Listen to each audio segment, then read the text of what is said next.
Hi, this is Kevin at Tutor with the Best, and you're watching 1 Minute Math.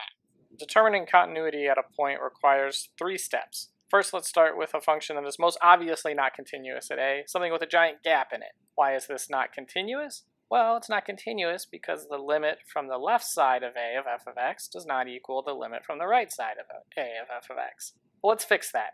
In step 2, let's make the two limits equal each other and see what else would cause this not to be continuous. Here, we've still got an open hole here. So the problem with picture number 2 is that although the two limits meet, f of a doesn't even exist. For picture number 3, let's fix that and let's make f of a exist. But notice if I put the point above the hole, the function's still not continuous. So the issue here is that f of a doesn't equal the limit.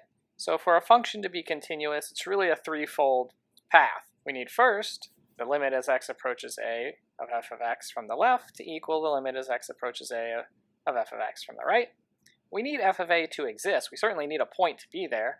And not only do we need the point to exist, but we need that point to fill in the hole of where the two limits meet. And if all 3 of those things happen, we say our function is continuous at x equals a.